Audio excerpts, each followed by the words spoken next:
Olá a todos, vamos resolver a prova final de Matemática de 2024, prova de terceiro ciclo, primeira fase, que é a prova 92. Portanto, temos aqui o formulário, que iremos consultar se for necessário, e a tabela trigonométrica, que em princípio não é necessário usando a calculadora. Primeira pergunta, que é uma pergunta obrigatória, uma vez temos aqui o asterisco. Em Portugal, nos últimos 50 anos, assistimos a um aumento do número de alunos a frequentar o ensino superior, estando no ano 2023 matriculado 446.028 alunos. Portanto, temos aqui uma tabela que indica o número de alunos matriculados em cada um dos anos. Assinala com X a opção que apresenta a mediana do número de alunos matriculados no ensino superior em Portugal ao longo dos 6 anos a que se refere a tabela. Portanto, nós aqui queremos a mediana. A mediana é o valor central ou a média dos valores centrais. Atenção aqui a um pormenor, estes números não estão por ordem crescente. Portanto, para determinar a mediana, vamos ter que colocar primeiro os números por ordem crescente. Ora, o menor deles é o 79.436. A seguir, este já está. A seguir temos aqui o 80.919. O terceiro será 81.582. O quarto, 83.754. E, de seguida, 86.789 e 89.310. Escritos por ordem crescente, observamos que os dois valores centrais são estes. Uma vez que este é o terceiro, 1, 2, 3, e este é o terceiro a contar do fim, portanto é o quarto. Portanto, a mediana será a média aritmética destes dois números, portanto, 81.582 mais 83.754 a dividir por 2. Portanto, a resposta correta é 82.668, que é opção C. Na pergunta 2, também obrigatória, assinala com X a opção que apresenta um número que pode ser representado por uma dízima infinita periódica. Portanto, dízima infinita periódica, isso pressupõe que o número que estamos à procura é um número racional. Só os irracionais é que são dízimas infinitas não periódicas. Portanto, qualquer número que se possa escrever na forma de fração de números inteiros poderá ser uma dízima infinita periódica. O π não é uma dízima infinita periódica, o π é o irracional, portanto esta está fora de questão, ao multiplicarmos por 2 não altera a irracionalidade do número. Raiz quadrada de 8 também não pertence aos números racionais. Porquê? Porque uma raiz quadrada de um número inteiro, das duas uma. Ou é um número inteiro, e a raiz quadrada de 8 não é um número inteiro, 8 não é um quadrado perfeito, ou então é irracional. Restam-nos estas duas opções. Podemos observar que 49 é um quadrado perfeito. Portanto, a raiz de 49 é 7. O número que aqui está também pode ser escrito menos 7 sobre 51. Fração de números inteiros. Então esta sim será uma dízima infinita periódica. Pode escrever na forma de fração de números inteiros. Atenção, se fosse já a calculadora para tentar responder esta pergunta, irias observar que em qualquer uma destas opções terias um número decimal em que seria difícil encontrar um padrão, uma sequência que se repetisse, que seria o período da dízima. Portanto, era melhor não ir por aí para responder a esta pergunta. Pergunta 3. Assinala com X a opção que apresenta um número que não pertence ao intervalo dado de 2π, fechado, a 115 sobre 17, aberto. Aqui a calculadora é quase indispensável para podermos responder esta pergunta. Vamos ver um valor aproximado de cada um dos números envolvidos. Ora, o 2π é aproximadamente 6,5 28, 3, 2. 4 casas decimais devem ser suficientes. O 115 17avos, ora, 115 a dividir por 17 vai dar aproximadamente 6,7647. Vamos então procurar qual é o número que não pertence a este intervalo, portanto, que não está compreendido entre 6,2832 e 6,7647. Vamos também usar a calculadora para ver um valor aproximado de cada um. Ora, 1257 a dividir por 200 vai dar aproximadamente, não, neste caso vai dar exatamente 6,285. Ora, este número é maior do que este, é menor do que aquele, portanto este pertence ao intervalo e nós queremos um que não pertence ao intervalo. A raiz quadrada de 45, essa é aproximadamente igual a 6,7082. É maior do que este, é menor do que aquele, portanto também pertence ao intervalo, não é esta a opção que nós queremos. Aqui a notação científica, portanto isto vai dar 6,76, que está dentro deste intervalo, uma vez que é maior do que este, menor do que aquele. Então em princípio será a última opção. Vamos só verificar, 203 a dividir por 30 vai dar aproximadamente 6,76 e depois temos aqui uma dízima infinita. Portanto, isto é exatamente igual àquele valor. Ora, é maior do que este claramente, mas é também maior do que este, uma vez que as duas primeiras casas decimais são iguais, a terceira casa decimal já é maior do que esta. Portanto, este não pertence ao intervalo, é esta a opção pretendida. Vamos continuar. Exercício 4. Este já não é obrigatório, ou seja, é daqueles em que vão contar apenas os melhores. Na figura 1 estão representados os 3 primeiros termos de uma sequência de figuras, cada uma constituída por um quadrado dividido em 100 quadrados iguais. Portanto, temos aqui umas grelhas, os quadrados de 10 por 10, que dá os 100 quadrados. O primeiro termo não tem nenhum quadrado cinzento, só tem quadrados brancos. O segundo tem 2 cinzentos e o terceiro tem 4. E o que nos dizem aqui é que os termos seguintes têm sempre mais 2 quadrados do que o anterior. Portanto, aqui quadrados cinzentos 0, aqui 2, aqui 4 e depois seria 6, 8, etc. Por aí fora. E nós queremos saber qual é o termo, qual é a ordem do termo que tem 26 quadrados brancos. Ora, 26 quadrados brancos, isto vai significar o quê? 100 menos 26, ou seja, 74 quadrados cinzentos. Estamos à procura do termo que tem 74 quadrados cinzentos. E nós observamos aqui uma regularidade nos quadrados cinzentos. Podemos escrever o termo geral desta sequência. Isto é uma sequência que vai de 2 em 2. Então, 2n, para forçar que a sequência ande de 2 em 2.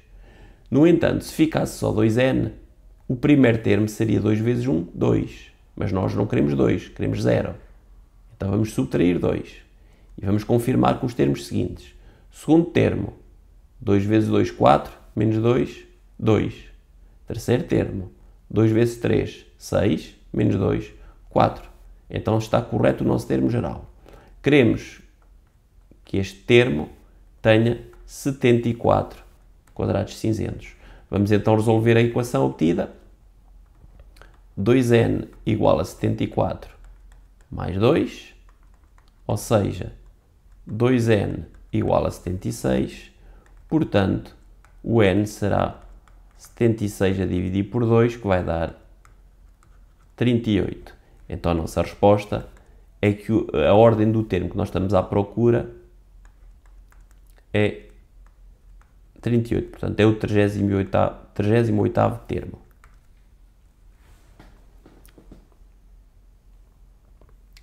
De seguida, vamos passar à quinta pergunta, em que vamos ter que apresentar os passos de uma possível resolução desta inequação. Portanto, o primeiro passo está aqui indicado, no fundo é o enunciado, não há nenhuma alteração em relação ao enunciado, e o passo final, o sétimo, é o conjunto de solução. Vamos ter que ordenar os passos. Qual é a primeira coisa que devemos fazer numa inequação deste tipo? Eliminar os parênteses. Para isso vamos aplicar a propriedade distributiva.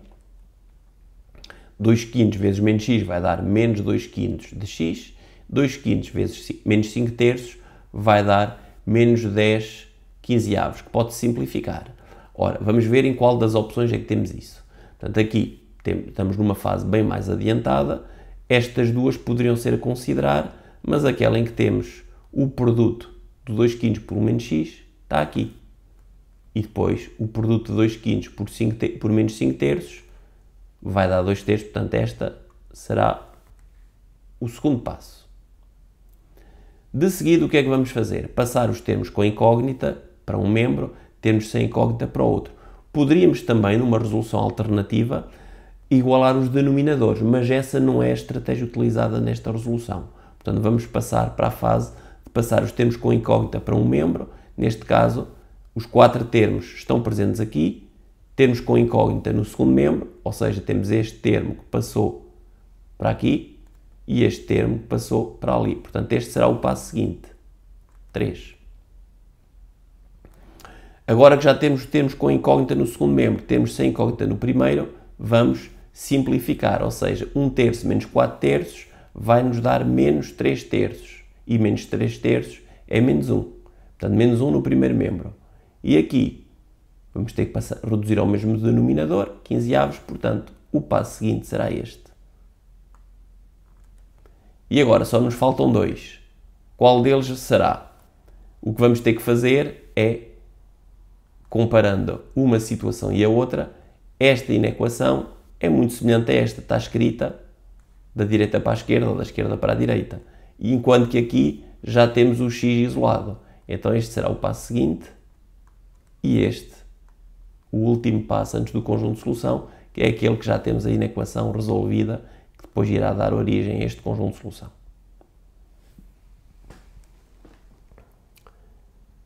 Exercício 6. O Quartel do Carmo. Exercício 6. O Quartel do Carmo, situado em Lisboa, é um local emblemático da Revolução de 25 de Abril de 1974, onde atualmente estão instalados o Comando-Geral e o Museu da Guarda Nacional Republicana. A figura 2 é uma fotografia da entrada do Quartel do Carmo, no qual se observa um soldado numa das guaritas. Portanto, temos aqui um problema de geometria, onde vamos ter que calcular um volume, o volume deste tronco de pirâmide. Ora, o que é um tronco de pirâmide? Um tronco de pirâmide é o sólido que resulta quando a uma pirâmide se retira uma outra pirâmide menor. Portanto, a estratégia para calcular o volume de um tronco de pirâmide passa sempre por calcular o volume da pirâmide maior. Neste caso, a pirâmide maior será A, B, C, D, V. Portanto, vamos calcular o volume da pirâmide A, B, C, D, V. Vamos calcular o volume da pirâmide menor, que será F, G, H, E, V. E no final vamos subtrair os dois volumes. Como é que se calcula o volume de uma pirâmide? Se formos ao formulário, vamos ver que o volume de uma pirâmide é 1/3 vezes a área da base vezes a altura. Então, vamos multiplicar por 1/3 a área da base da pirâmide grande, e a base aqui é um retângulo. Portanto, a base é um retângulo de 1,2 por 1. A área da base será comprimento vezes largura. E vamos ainda multiplicar isto pela altura total da pirâmide, que é 11,5. Vamos fazer este cálculo.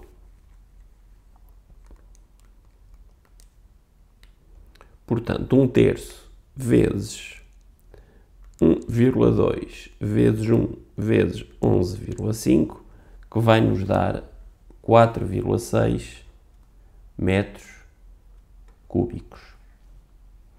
De seguida, vamos calcular o volume da pirâmide menor.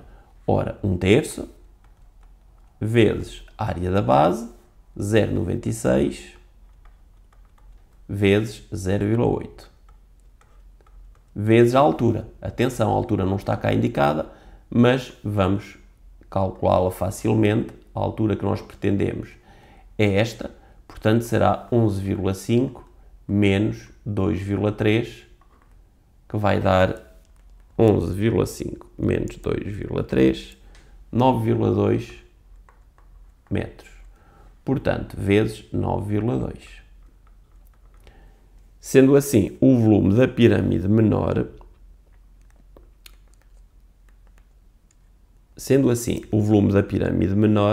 será igual a 2,3552 metros cúbicos.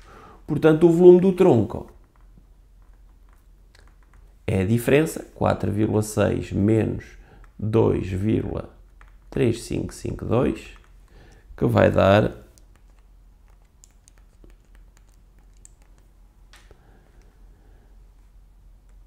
2,2448. Atenção, devemos respeitar aqui as indicações, apresenta os cálculos efetuados e ainda o resultado em metros cúbicos arredondado às unidades. Portanto, o volume do tronco, isto é a nossa resposta, do tronco é aproximadamente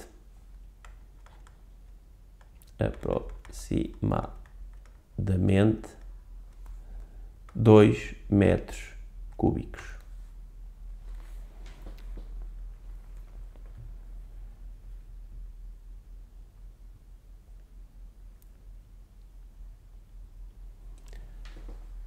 Pergunta 7. Assinala com x a opção que representa o conjunto de solução da equação 2x² menos 5x igual a 0.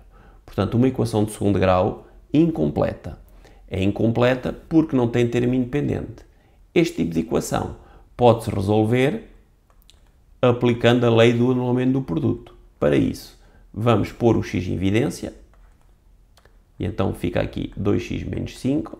X vezes 2x menos 5 igual a 0.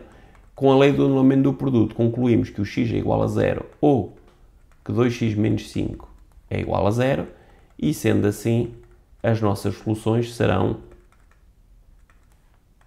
0 ou 5 meios. Portanto, o conjunto de solução que tem estas duas soluções será aqui o da opção B.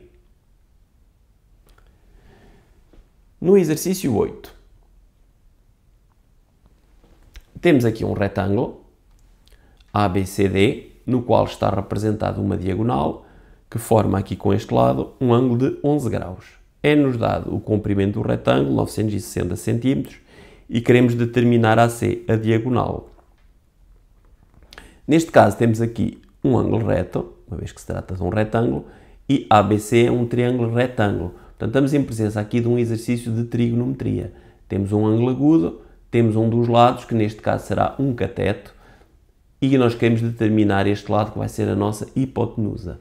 Ora, 960 cm é o cateto adjacente. Cateto adjacente e hipotenusa, vamos utilizar aqui como razão trigonométrica o cosseno. Portanto, cosseno de 11 graus igual a cateto adjacente 960 sobre hipotenusa, H. Sendo assim, vamos ter que o H será igual a 960 sobre o cosseno de 11 graus. E agora, nesta fase, é só ir à calculadora, verificar que a calculadora está a trabalhar em graus, porque se a calculadora estiver em radianos, não vamos obter o valor correto, e o valor que nós queremos é calculado com os ângulos em graus. Então, vamos fazer 960 a dividir pelo cosseno de 11 graus. Isso vai nos dar aproximadamente 977,968. Pedem-nos para apresentar o resultado em centímetros arredondado às unidades. Portanto, na nossa resposta, vamos dizer que AC é aproximadamente igual a 978 centímetros.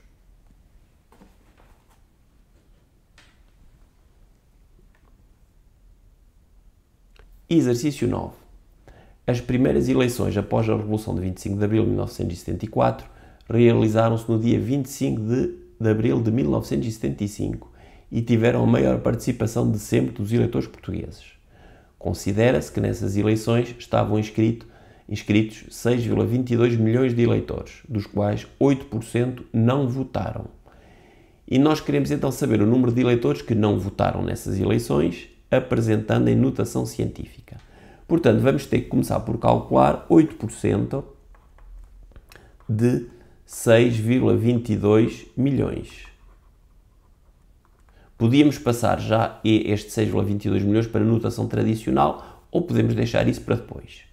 Portanto, 8% é a mesma coisa que 0,08 vezes 6,22. Ou seja, isto vai nos dar, ora, 0,08 vezes 6,22 vai nos dar 0,4976 milhões. Não esquecer que 1 milhão é igual a 1 com 6 zeros, o que a notação científica dá 10 elevado a 6. Portanto, nós temos esta quantidade de milhões, ou seja, vamos ter 0,4976 vezes 10 elevado a 6. Isto não é ainda notação científica. Para ser notação científica, o número aqui antes da potência tem que estar compreendido entre 1 e 10, que não é o caso aqui. Vamos ter que deslocar a vírgula uma casa para a direita. Para isso, vamos ter que diminuir o expoente uma unidade.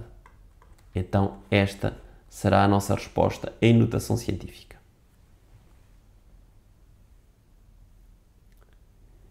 Exercício 10. Temos aqui os gráficos de duas funções. Uma função, aqui designada pela letra F, que é uma função quadrática, como se vê pela figura e também se consegue comprovar aqui pela expressão. E a função G, que será uma função de proporcionalidade inversa. O seu gráfico é um ramo de hipérbole. O que nós sabemos é que os pontos A e B têm a mesma abscissa, sendo que o A tem uma abscissa negativa. Desculpe, os pontos A e B têm a mesma ordenada. Como a parábola é uma figura simétrica, A terá uma abscissa negativa e B a abscissa simétrica do valor da abscissa do ponto A.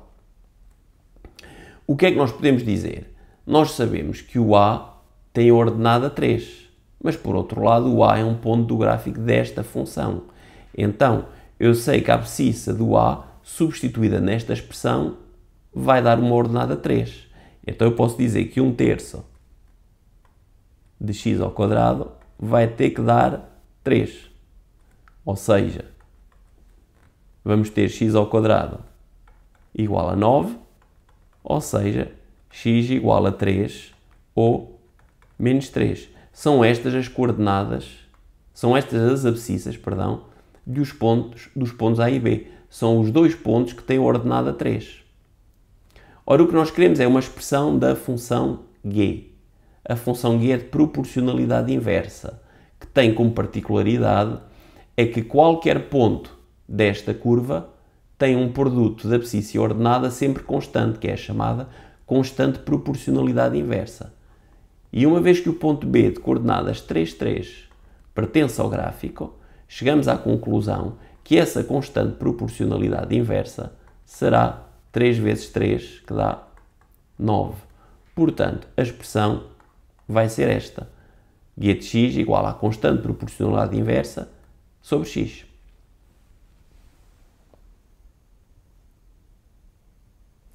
Exercício 11. A Mariana e a Rita foram juntas a um concerto de comemoração dos 50 anos da Revolução do 25 de Abril de 1974.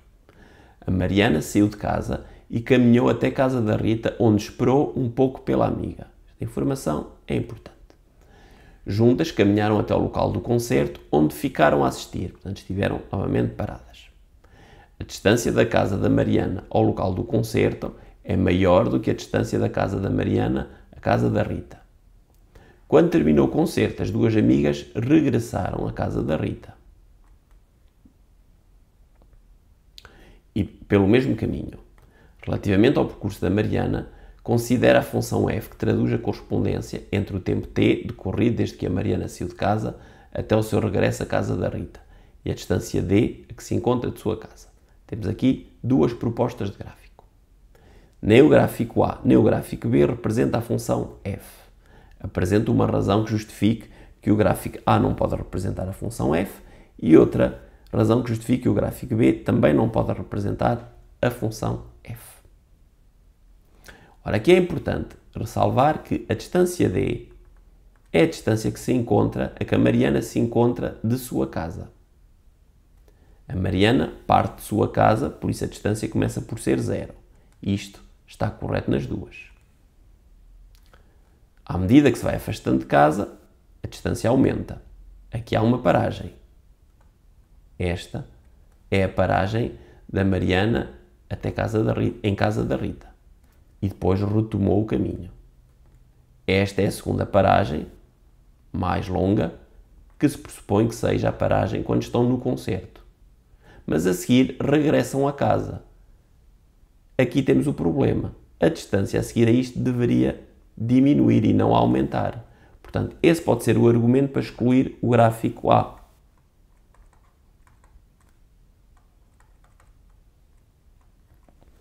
Dizendo que no final do gráfico,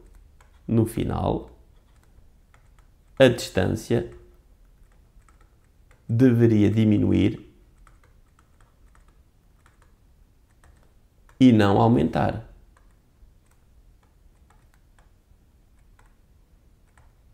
Porquê? Porque representa o regresso à casa da Rita. Vamos então ao gráfico D, ao gráfico B. Aqui temos a distância a aumentar, constante, e depois a diminuir, algo que não acontecia aqui. Qual é o problema aqui? É que a Mariana esperou um pouco em casa da Rita e aqui não há nenhuma paragem. A única paragem é aqui, que é quando estiveram no concerto para depois regressar. Portanto, no gráfico B, podemos dizer que não houve paragem em casa da Rita.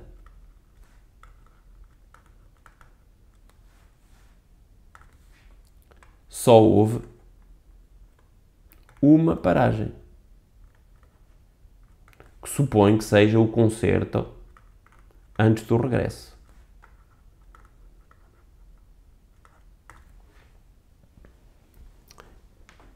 Vamos passar para o exercício seguinte, que é o 12.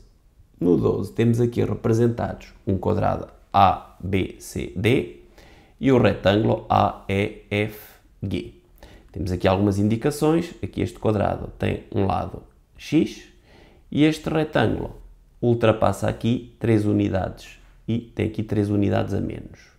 E nós queremos uma expressão que apresenta a área do retângulo. Ora, um retângulo, comprimento vezes largura. E qual é aqui o comprimento do retângulo? O comprimento do retângulo será x mais 3. Já a largura, esta distância aqui, será x menos 3.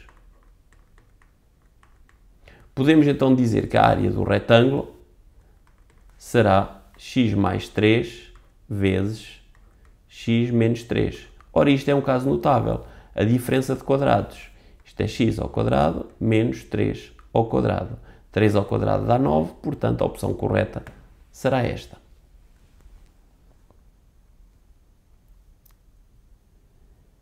Exercício 13. Na figura 9 estão representados o triângulo ABC, retângulo em B, e o triângulo EDC, retângulo em D, que não estão desenhados à escala. O ponto D pertence ao lado BC e o ponto E pertence ao lado AC. Fixado uma unidade de medida, sabe-se que AB igual a 21, está aqui na figura, DE igual a 6, CE igual a A, com A maior que 0. Assinala com X a opção que apresenta uma expressão em função de A que representa AC. Isto é de escolha múltipla, há aqui umas justificações que não vamos precisar de dar, mas estes dois triângulos, o ECD e o CAB, são semelhantes. E porquê é que são semelhantes? Pelo critério AA. Ambos têm um ângulo reto e ambos têm aqui um ângulo no vértice C que é comum aos dois. Portanto, pelo critério AA, eles são semelhantes. Se são semelhantes, os seus lados são diretamente proporcionais. Então podemos estabelecer essa relação, essa proporção, dizendo que este lado está para este, portanto o 6 está para 21, assim como este lado, o EC, A, está para o lado AC. Sendo assim, podemos dizer que AC vai ser igual a 21 vezes A sobre 6. Este 21 e este 6 são ambos divisíveis por 3. E vamos obter 7A sobre 2, ou 7 meios de A. E temos aqui a opção correta. Exercício 14. Exercício de probabilidades. Os 400 alunos de uma escola participaram em algumas atividades durante a semana dedicada à comemoração dos 50 anos da Revolução de 25 de Abril de 1974. Na tabela apresenta-se o número de alunos que participaram em cada uma dessas atividades. Cada aluno participou em apenas uma das atividades. Seleciona-se ao acaso um aluno desta escola. Assinala com X a opção que apresenta a probabilidade de esse aluno ter participado na palestra 50 anos de democracia. Portanto, a palestra em causa é esta. 125 alunos participaram na palestra, num total de 400. Então, a probabilidade será 125 sobre 400.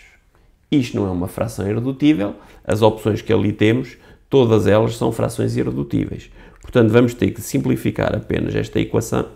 Vamos ter apenas que simplificar. Esta fração não é uma fração irredutível, vamos ter que a simplificar e a opção correta, portanto, dividindo por 25 em cima por 25 o denominador, vamos obter 5/16, que é a opção B.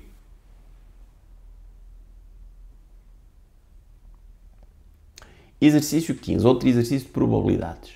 Um professor de História fez um inquérito aos seus 120 alunos do 9º ano e obteve as seguintes respostas. 50 gostariam de visitar o Museu de Aljube, Residência e Liberdade em Lisboa. 80 gostariam de visitar o Museu Nacional de Resistência e Liberdade em Peniche. E 10 não manifestaram interesse em visitar nenhum dos dois museus. Este é o tipo de exercício que podemos resolver através de um diagrama de Venn, em que vamos representar aqui o primeiro conjunto, que serão os que vão verificar esta característica, os de Lisboa, aqui os que pretendem visitar o Museu de Peniche, fora são os que não querem visitar nenhum deles, que são 10, e aqui vão ser os que querem visitar os dois museus. Ora, se repararem, a soma 50 mais 80 mais 10 vai dar 140. 140 respostas quando apenas há 120 alunos. Ou seja, isto dá uma diferença de 20 respostas, que são os que responderam afirmativamente às duas primeiras situações. Portanto, destes 50 que querem o Museu de Lisboa, 20 já aqui estão, restam 30 para o total dar 50. Portanto, fizemos 50 menos 20. Já os que querem o Museu de Peniche, que são 80, já estão aqui 20, restam 60. Qual a probabilidade do aluno ter respondido que gostaria de visitar ambos? Portanto, os que querem visitar ambos são 20. Nem precisávamos ter calculado estes dois valores para poder responder à pergunta. Portanto, a probabilidade será 20 sobre 120, ou seja, isto simplificado, dividindo por 12, vai dar 1/6.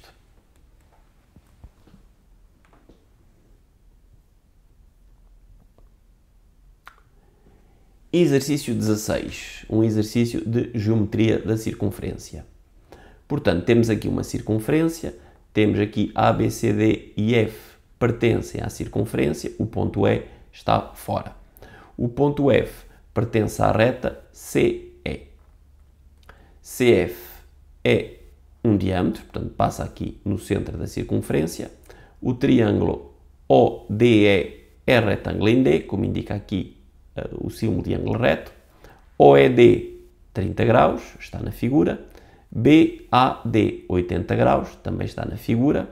OD 6 unidades e OE 12 unidades. A figura não está desenhada à escala. Calcula a amplitude em graus do arco BC. Portanto, queremos a amplitude deste arco.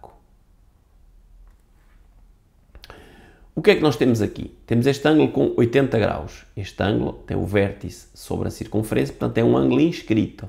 Podemos então concluir que o arco que lhe corresponde, que é o arco BD, para que não haja dúvidas, é o arco este aqui, portanto que contém o C. Portanto, podemos dizer que o arco BCD vai ter o dobro da amplitude do ângulo inscrito. Portanto, neste caso, 160 graus. Isto porque este ângulo é inscrito. Podemos dar essa indicação, ângulo inscrito. Então sabemos que este arco tem 160 graus. Se eu conseguir descobrir a amplitude deste aqui, depois terei apenas que subtrair. Como é que o podemos fazer? Ainda não usamos o facto deste ângulo ter 30 graus e este 90. Reparem que se este ângulo tem 30 e este 90, neste triângulo, a soma destes três tem que dar 180, então 180 menos 90 mais 30, dá 120, 180 menos 120, vai dar 60 graus. Então este ângulo tem 60 graus. Sendo assim este, que é o ângulo DOC, que é suplementar com aquele, vai ter 180 menos 60, ou seja, 120 graus.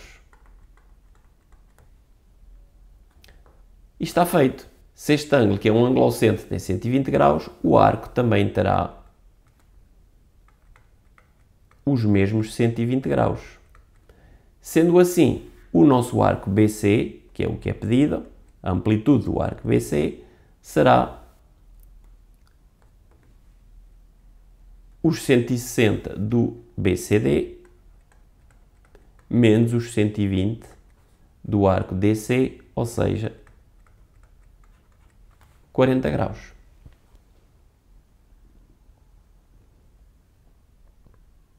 Calcula DE utilizando o teorema de Pitágoras. Ora, temos aqui o triângulo retângulo, DEO, portanto podemos calcular o teorema de Pitágoras. Vamos apenas verificar que aqui temos o ângulo reto, portanto este lado é a hipotenusa, os outros dois são os catetos. Portanto o que queremos descobrir é um cateto. Então podemos escrever que hipotenusa 12, cateto 6, o cateto ao quadrado será igual ao quadrado da hipotenusa menos o quadrado do outro cateto.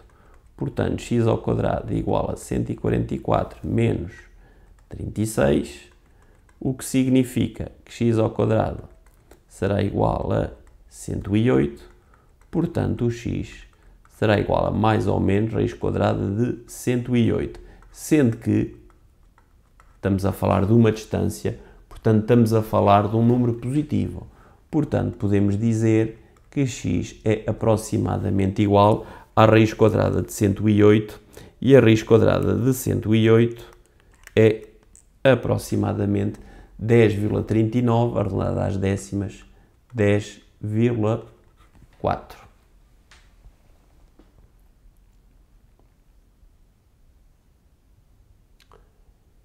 Exercício 17.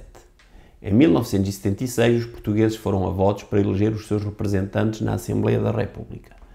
Na figura 11 apresentam-se os dados referentes às eleições de 1976 e de 2022 para a Assembleia da República.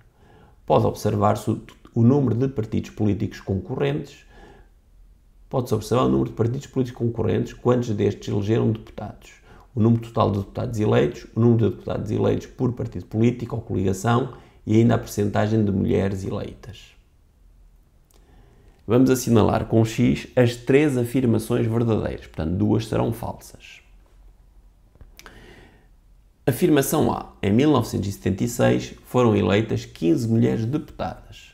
Ora, 1976, são aqui os dados da esquerda, temos aqui as mulheres, são os pontinhos mais escuros, 1, 2, 3, 4, 5, 6 pelo PS, 7, 8, 9, 10, 11, 12, 13, 14, 15. Portanto, 15 mulheres deputadas está correta.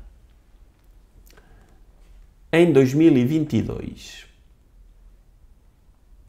o número de partidos que elegeram deputados duplicou face a 1976.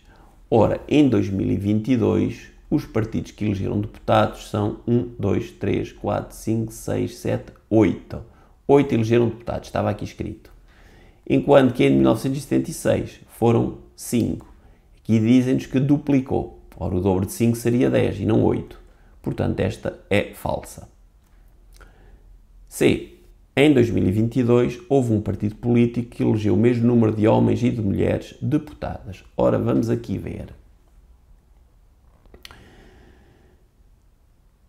Isto está um bocadinho escuro e não se vê muito bem, mas conseguimos ver que aqui o PCP elegeu 3 mulheres em 6, portanto que é metade. A resposta correta, então, a resposta está, portanto, correta. O PCP elegeu 3 mulheres em 6, que é metade. Portanto, tantos homens como mulheres, 3 homens, 3 mulheres. Esta está correta. Na D, em 2022, o número de partidos políticos que concorreram às eleições aumentou aproximadamente 57% face às eleições de 1976. Portanto, para ver se isto está correto, vamos ver se 14 com um aumento de 57% dá ou não 22. Então, vamos fazer as contas. 14 vezes 1,57, que é para sofrer um aumento de 57%. Vamos ver quanto é que isto dá. Ora, 14 vezes 1,57 dá aproximadamente, ou dá até exatamente 21,98, que é aproximadamente 22, exatamente o que aconteceu aqui, 22 partidos. Portanto, esta está correta. Sendo assim, a última não estará correta, mas vamos confirmar. Em 1976 e em 2022, metade dos partidos políticos concorrentes elegeram deputados para a Assembleia da República.